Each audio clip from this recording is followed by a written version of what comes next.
Hi friends, நான் உங்கள் தமிழ் பேசுகிறேன். இன்றைக்கி நம்ம இந்த வீடியோவில் என்ன பார்க்க போகிறோன்னா, இந்த ஸ்க்ரைப் அப்படின்ற ஷார்ட் ஸ்டோரியோட எஸ்ஸே நம்ம இப்போ பார்க்க போகிறோம்.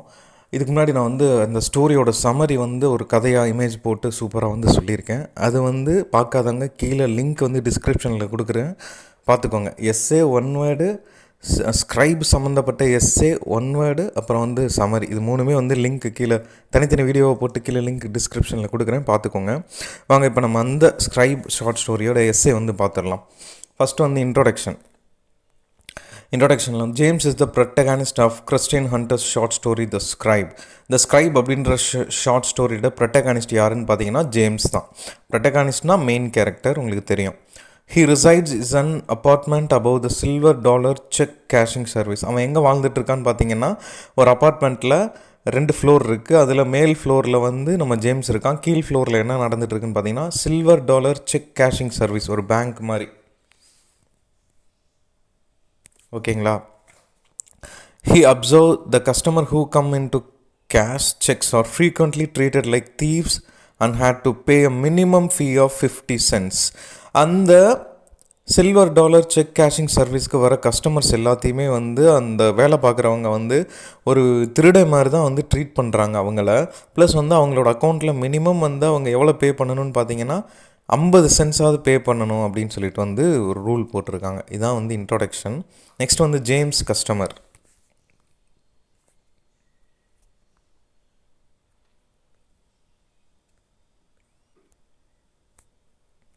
Okay.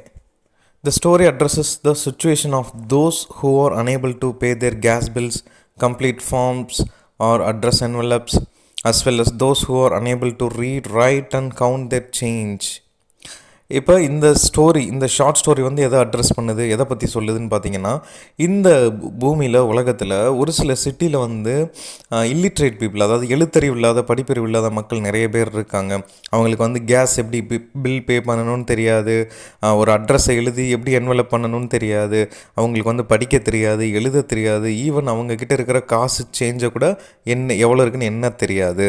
இந்த ஸ்டோரி ஹண்டர் எக்ஸ்போசஸ் த ப்ரிடிகாமெண்ட் அப்படின்னா ஒரு இக்கட்டான நிலை of the hundreds of cities residents who are illiterate. இந்த பூமியில் இருக்கிற நிறைய நூற்றுக்கணக்கான சிட்டியில் எழுத படிக்க தெரியாதவங்களோட இக்கட்டான நிலையை பற்றி தான் இந்த கதையில் சொல்லியிருக்காங்க நம்ம Christine Hunter. The wise mother explained that many older people in the city had to leave school early in order to find employment because they didn't have the benefits of education. அவங்க ஒரு சில பேர் இந்த illiterate சிட்டியில் படிக்கிறவங்க ஏன் எழுத்தறிவு இல்லாமல் படிப்பறிவு இல்லாமல் போயிடுறாங்கன்னு பார்த்தீங்கன்னா, ஸ்கூல் காலேஜஸ் போயிட்டு இருக்கும்போதே அவங்க குடும்பத்தோட வறுமை நிலை காரணமாக பாதியிலே வேலைக்கு போயிடுறாங்க. அந்த சுச்சுவேஷன் நிலை ஏற்பட்டுருது. ஸோ அதனால் என்ன பண்ணுறாங்கன்னா, அவங்க பாதியிலே படிப்பை விட்டுட்டு போயிடுறாங்க. ஸ்கூலாக இருந்தாலும் சரி, காலேஜாக இருந்தாலும் சரி. அதனாலேயே அவங்களுக்கு எழுதவும் தெரியாமல் படிக்கவும் தெரியாமல் போயிடுது. இது ஒரு மேஜர் ரீசனாக இருக்குன்னு சொல்கிறாங்க. Hunter also says that only a particular group of people in the past called scribes were able to read and write. So past டைமில் பார்த்தீங்கன்னா யாருக்கெல்லாம் எழுத படிக்க தெரியுமோ அவங்க எல்லாருமே எழுத படிக்க தெரியாதவங்களுக்கு ஹெல்ப் பண்ணுறது எல்லாருமே ஸ்க்ரைப்னு சொல்லி கூப்பிடுறாங்க. These scribes were criticized by Jesus for their conceit and desired to record their techniques in writing. அவங்க கான்சைட்னா அகந்தை. இந்த ஸ்க்ரைப் யாருனால கிரிட்டிசைஸ் பண்ணப்படுறாங்கன்னா, ஜீசஸால் விமர்சனம் பண்ணப்படுறாங்களாம். ஸோ அவங்களோட அகந்தை தான் அவங்க டீச்சிங் ஒரு விஷயத்தை சொல்லிக் கொடுக்குறதா இருக்கட்டும், இல்லை எழுதக்கூடிய விஷயமாக இருக்கட்டும், அதை ஒரு ஆசையாக அவங்க ஏற்றுக்கிற விஷயம் ரொம்ப அகந்தையாக இருக்குன்னு சொல்கிறாங்க. Next James service.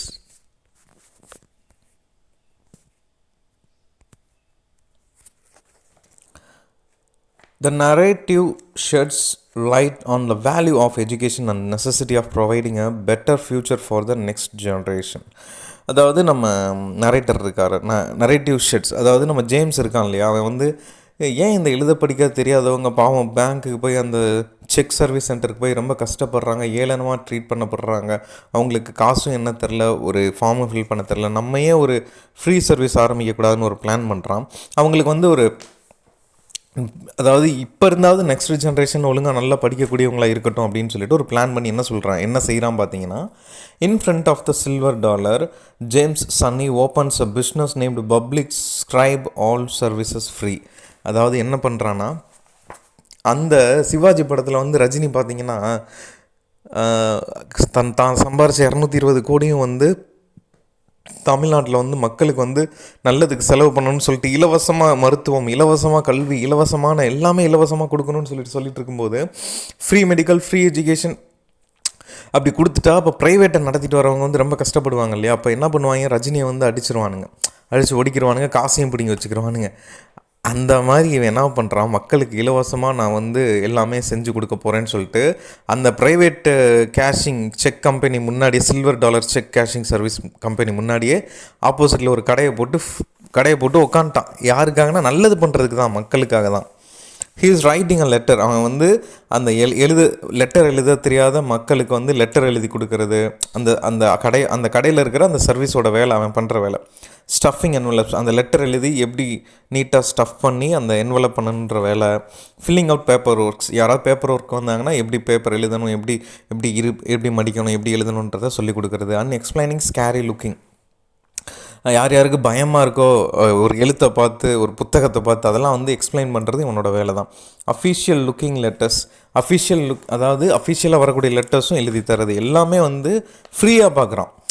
உங்களுக்கு புரியுதா? நீங்கள் எக்ஸாம் ஏதாவது எழுத போனீங்கன்னா ஸ்க்ரைப் எழுதுறதுக்கு நிறைய பேர் வந்திருப்பாங்க. ஃபார் எக்ஸாம்பிள் கண்ணு தெரியாமல் இருக்கும், அவங்களுக்கு சிஸ்டமை பார்க்க முடியாது. ஸோ அவங்க வந்து கொஸ்டினை ரீட் பண்ணி சொல்லுவாங்க. அப்போ கண்ணு தெரியாது அந்த கேண்டிடேட்டை என்ன பண்ணுவாங்கன்னா, பிளைண்டு என்ன பண்ணுவாங்கன்னா, ஃபிசிக்கலி சேலஞ்சர் வந்து இந்த மாதிரி இந்த கொஸ்டினுக்கு இதான் ஆன்சர்னு சொல்லிட்டு அவங்கக்கிட்ட சொல்லுவாங்க. உடனே ஸ்க்ரைப் என்ன பண்ணுவாங்கன்னா அந்த கொஸ்டினை டிக் பண்ணுவாங்க. ஸோ அதனால தான் அப்போ இருந்தே ஸ்க்ரைபுன்னு பேர் வச்சுருக்காங்க. ஒன்றும் இல்லைங்க, ஸ்க்ரைப்னா என்ன மீனிங்னா, ஃபிசிக்கலி சேலஞ்ச் இல்லை பிளைண்டாக இருக்கிறவங்க வந்து அவங்களுக்கு கொஸ்டினை வந்து பார்க்க முடியாது இல்லையா? அதனால அவங்களுக்கு பதிலாக இன்னொருத்தவங்க உட்காந்து அவங்க சொல்ல எழுதுகிறாங்க பார்த்தீங்களா, தட் இஸ் கால்டு ஸ்க்ரைப். அப்போது எழுத படிக்க தெரியாதவங்க ஹெல்ப் பண்ணவங்க பேரும் ஸ்க்ரைப் தான். ஓகே, இப்போ while he serves mostly elder clients, அந்த இதில் பார்த்தீங்கன்னா மேக்ஸிமம் வந்து ஓல்டு பீப்புளுக்கு தான் நிறைய தலைவன் ஹெல்ப் பண்ணிட்டு வந்திருக்கான். Some younger ones are also benefited by his service. இளைஞர்களும் நிறைய பேர் வந்து இதை பற்றி பெனிஃபிட் அடைஞ்சிருக்காங்க. The crowd slowly vanished at noon as the sun beams down on him. Sun கொஞ்சம் கொஞ்சமாக நூன்லேருந்து மறையும் போது, ஆஃப்டர்நூன்லேருந்து அவன் கடையில் இருக்கிற கூட்டமும் கொஞ்சம் கொஞ்சமாக அந்த சர்வீஸ் ரூம்லேருந்து அப்படியே மறைஞ்சிரும். நெக்ஸ்ட் வந்து ஜேம்ஸ் இஸ் கன்ஃபியூஸ்டு. ஏன் கன்ஃபியூஸ் ஆகுறான்னு பார்ப்போம். Tall, blue-eyed police officer shows up, doubting his motivations. He advises him to assist others, but the policeman cautions him that operating a business without a license is illegal. பெரிய ஹைட்டாக ஒரு blue colour eyeballs வச்சுட்டு ஒரு police வந்து வந்ததுக்கப்புறம் வந்து ஏன் இப்படி உட்காந்துருக்கா, இப்படிலாம் நீ வந்து டக்குன்னு இலவசமெல்லாம் கடையை போடக்கூடாது. ஒரு கடை நீ ஆரம்பிக்கணும்னா அதுக்கு ப்ராப்பராக கவர்மெண்ட்டுக்கிட்ட இருந்து நீ வந்து அப்ரூவ் வாங்கி லைசன்ஸ் வாங்கியிருக்கணும். இதான் உனக்கு ஃபஸ்ட்டு வார்னிங், இனிமேல் இப்படி நடந்துச்சுன்னா நான் அவனை அரெஸ்ட் பண்ணிடுவேன்னு சொல்லிட்டு அவன் வந்து மிரட்டிட்டு போகிறான். Sunny is left feeling dejected and confused about his next step. இதனால் வந்து ஜேம்ஸ், சன்னி ரெண்டு பேரும் ஒரே பேர் தான், கன்ஃபியூஸ் ஆகிக்காதீங்க. உடனே வந்து ஜேம்ஸ் என்ன பண்ணுறான், ஐயோ என்னடா போலீஸ் வந்து இப்படி சொல்லிட்டு போயிட்டானே, அடுத்து நம்ம என்னடா பண்ணுறதுன்னு யோசிச்சுக்கிட்டே இருக்கான். Since Sunny's parents have a bank account where they can cash cheque for free. எங்கே வந்து செக் வந்து ஃப்ரீயாக பே பண்ணுறாங்களோ, அதாவது ஃபஸ்ட்டு பார்த்தோம் பார்த்தீங்களா இன்ட்ரோடக்ஷனில் வந்து அந்த silver dollar check cashing service centre வந்து மினிமம் நீங்கள் வந்து பே பண்ணுற மாதிரி இருந்தால் 50 சென்ட்ஸ் வந்து பே பண்ணணும்னு சொல்லியிருப்பாங்க. அந்த மாதிரி தான். ஆனால் அந்த மாதிரி இல்லாமல் ஃப்ரீ செக் எங்கேயாவது சர்வீஸ் வந்து பேங்க் இருக்கான்னு சொல்லிட்டு அதை தேடி போய் நம்ம ஜேம்ஸோட பேரண்ட்ஸ் வந்து அங்கே அக்கௌண்ட் வச்சுருக்காங்க. They don't cash cheque down stair at the silver dollar. ஆனால் அவங்கக்கிட்ட வந்து அந்த சில்வர் டாலருக்கு எல்லாம் அக்கௌண்ட் இல்லை, அங்கே செக்கும் பே பண்ண மாட்டாங்க. ஓகே, அடுத்து என்ன நடக்குதுன்னா, the bank mandates that customers maintain a minimum balance of $5. மற்றதில் தான் பார்த்தீங்கன்னா அவங்க பேங்க் அக்கௌண்ட் நம்ம இதுலேயே ஒரு சில பேர் பேங்க் அக்கௌண்ட் பார்த்தீங்கன்னா நம்ம ஊர்லேயே 500,000 rupees இல்லை 3,000 rupees 5,000 rupees வந்து மினிமம் பேலன்ஸ்னு வந்து நீங்கள் வந்து மெயின்டைன் பண்ணணும்னு சொல்லுவாங்களே, அந்த மாதிரி அந்த காலகட்டத்தில் $5 நீங்கள் வந்து மினிமம் பேலன்ஸ் மெயின்டைன் பண்ணணும் அப்படின்னு சொல்லிட்டு அந்த ஊரில் இருக்கிற பேங்க்கோட ஆணைகள்லாம் பிறப்பிக்கிறாங்க. Sunny wonders why people fail to realize that they lose money when they pay to have their check processed. மக்கள் ஏன் வந்து இன்னும் அவேர்னஸ் இல்லாமல் இருக்காங்க, அவங்களுக்கு வந்து புரிய மாட்டேங்குது. அவங்க போய் அந்த இந்த சில்வர் டாலர் சர்வீஸ் சென்டரில் போய் பே பண்ணாங்கன்னா அவங்களுக்கு தான் லாஸ். பிடித்தம், அந்த ஒவ்வொரு மாதத்துக்கு எதுக்கு பிடிக்கிறானே தெரியாது, மெசேஜுக்கு பிடிப்பான், அதுக்கு பிடிப்பான், இதுக்கு பிடிப்பான்னு சொல்லிட்டு சின்ன சின்ன விஷயங்களுக்கு வந்து பிடிச்சிக்கிருவாங்க. அது எதுக்குன்னே மக்கள் தெரியாமல் அவங்க மணியை வந்து லூஸ் பண்ணுறாங்கன்னு சொல்கிறான். According to Sunny's mother, a lot of people fears bank because they associated them with the Great Depression and believe they are exclusive for white people. இப்போ நிறைய பேர் வந்து பேங்க்கில் வந்து அக்கௌண்ட் வச்சுக்கிறதுக்கே பயப்படுறாங்க, பேங்க்கை போய் அப்ரோச் பண்ணுறதுக்கே பயப்படுறாங்க. ஏன்னா இந்த மாதிரி செக் பேங்க்ஸ் எல்லாமே வந்து ஒயிட் பீப்புளுக்காக மட்டும்தான் நடத்தப்படுது அப்படின்னு சொல்லிட்டு அவங்களுக்குள்ளே ஒரு ஆள் மனசில் வந்து ஒரு மூட நம்பிக்கை வந்து தோணிருச்சு. அதனால தான் பேங்க்கை போய் அப்ரோச் பண்ணுறதுக்கே இந்த இல்லிட்ரேட் பீப்புள், அதாவது எழுத படிக்க தெரியாதவங்க வந்து பயப்படுறாங்க. They are afraid of bank because they fearing being humiliated or jailed. அவங்க வந்து பேங்க்கை பார்த்து இன்னொரு விஷயம் ஏன் பயப்படுறாங்கன்னா, சப்போஸ் நம்ம பேங்க்கை போய் அப்ரோச் பண்ணால் நம்மளை பிடிச்சி ஜெயிலில் போட்டுருவாங்களோ, இல்லை நம்ம அடிச்சிருவாங்களோ, நம்மளை கொண்டுருவாங்களோன்ற பயத்துலேயே அந்த இல்லிட்ரேட் பீப்புள், அந்த எழுத படிக்க தெரியாதவங்க போகிறதுக்கு பயப்படுறாங்க.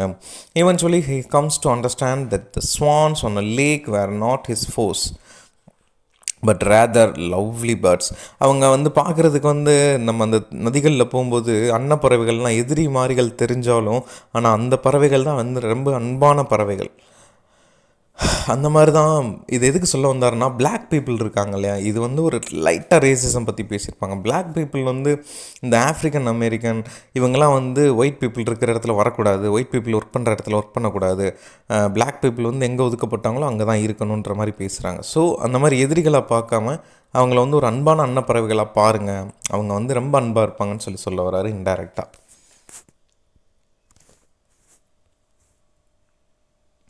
நெக்ஸ்ட் வந்து மிஸ்ஸஸ் ஃப்ராங்க்லின் கைட்ஸ் ஜேம்ஸ்.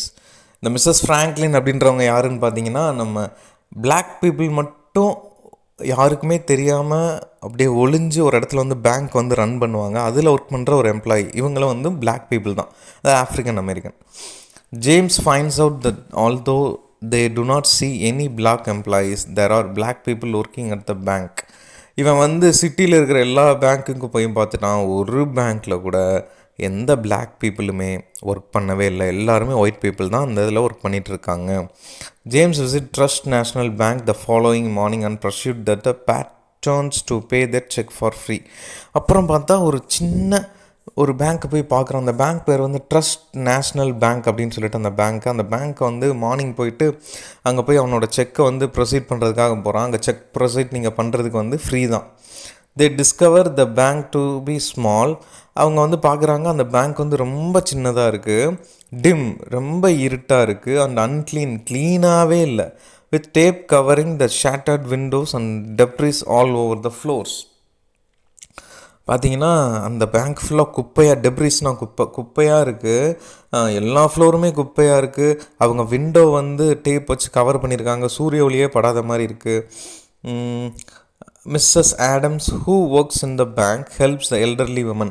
அங்கே வந்து ஒரு ஆஃப்ரிக்கன் அமெரிக்கன் மிஸ்ஸஸ் ஆடம் சொல்லிட்டு ஒரு பொண்ணு வந்து ஒர்க் பண்ணுறாங்க. அவங்க வந்து அந்த பேங்க்குக்கு வர elderly woman. Mrs Franklin fill out some paper. அந்த மிஸ்ஸஸ் ஃப்ராங்க்லினை வந்து பேப்பர் ஒர்க்குக்கு வந்து ஹெல்ப் பண்ணுறாங்க. James ask Mrs Franklin whether she should be accompanied home, but she says that she can cross street by herself and distinguished between red and green. அப்போ வந்து James வந்து Mrs Franklin வந்து கேட்குறான், இந்த மாதிரி நான் உங்களை கிராஸ் பண்ணி விடவா அப்படின்னு சொல்லி கேட்குறான், ஹோமுக்கு வரீங்களான்னு சொல்லி கேட்குறான். பட் வந்து அவங்க வந்து இல்லை, என்னால் ஸ்ட்ரீட்டை வந்து கிராஸ் பண்ண முடியும், எனக்கு வந்து ரெட் க்ரீன் லைட்லாம் தெரியும் அப்படின்னு சொல்லிட்டு வந்து சொல்கிறாங்க. ஓகே, கன்க்ளூஷன் என்ன சொல்கிறாங்கன்னு பார்ப்போம். Thus the elderly woman who came from Alabama 44 years ago on a bus urged to narrator to try new things and see different areas of the city despite his fear of trying something new. இப்போ வந்து conclusion என்ன சொல்கிறாங்கன்னா, ஒரு elderly woman, ரொம்ப வயசான அலபாமாவிலேருந்து வந்து ஒரு 44 வயசு மதிக்கத்தக்க ஒரு லேடி, அர்ஜுன் டு நரேட்டர், எனக்கு வந்து இந்த சிட்டியில் இருக்கிற நிறைய விஷயங்கள், புது விஷயங்களை பார்க்கணும், நிறைய ஏரியாவை பார்க்கணுன்னு சொல்லி கேட்குறாங்க. Despite his fear of trying something new, எனக்கு வந்து புது விஷயங்களை பார்க்குறதுக்கு முன்னாடி she urged him to go to City Hall and apply for a license, taking into account the cost of cost for a scribe. அவங்க என்ன சொல்கிறாங்கன்னா, இந்த மாதிரி நானும் வந்து ஒரு அக்கௌண்ட் ஓப்பன் பண்ண போகிறேன் ஸ்க்ரைபுக்காக. ஸோ அவங்க வர்றவங்க எல்லாத்துக்குமே நானும் ஃப்ரீயாக பண்ணித்தர போகிறேன். அந்த கடைக்கு நான் வந்து லைசன்ஸ் வாங்கணும்னு சொல்லிட்டு அவங்க சொல்கிறாங்க. அந்த அலபாமாவில் இருந்து வந்த 44 வயசு மதிக்கத்தக்க ஒரு லேடி. ஸோ இவனு என்ன பண்ணுறான், இந்த ஐடியா நல்லா இருக்கே, நம்மளை வந்து போலீஸ் ஒரு தடவை வந்து வார்ன் பண்ணிட்டு போனானே, அப்போ நம்மளும் வந்து லைசன்ஸ் அப்படியே அவங்க கூட சேர்ந்து சிட்டி ஹாலில் போய் நம்ம அப்ளை பண்ணிக்கலாம்னு சொல்லிட்டு 2 பேர் சேர்ந்து அப்ளை பண்ணுறாங்க. லைசன்ஸ் கிடச்சிருது. ஃபைனலாக வந்து கிளைமேக்ஸில் நம்ம ஜேம்ஸும் நினச்ச மாதிரி அவனோட free public Scribe all service free, அந்த ஃப்ரீ ஸ்க்ரைப் சென்டரை வந்து ஓப்பன் பண்ணி சந்தோஷமாக எல்லா மக்களுக்குமே வந்து அவன் வந்து ஃப்ரீயாக எழுதுகிற வேலை, படிக்கிற வேலை, பேப்பர் ஒர்க்கு, லெட்டரு, எல்லா வேலையும் பண்ணி கொடுக்குறான் ஃப்ரீயாக. Thank you so much for your love and support. Keep supporting my channel. Love you all. Definitely miss you all. Subscribe பண்ணாமல் நிறைய 85% பார்த்துட்ருக்கீங்க. சப்ஸ்கிரைப் பண்ணிவிட்டு பாருங்கள். உங்களுக்கு புண்ணியமாக போகும். எனக்கு ஹெல்ப் பண்ணுங்கள். உங்களுக்கு முடிஞ்சளவு நான் எஃபர்ட் பண்ணி நான் வீடியோஸ் போட்டுகிட்டே இருக்கேன். கீழே வந்து லிங்க் டிஸ்கிரிப்ஷனில் வந்து கொடுத்துருக்கேன். அந்த எஸ்ஸே, அப்புறம் 1 வேர்ட்ஸ் பேராகிராஃப் அண்டு சம்மரி பார்த்துக்கோங்க. Thank you so much.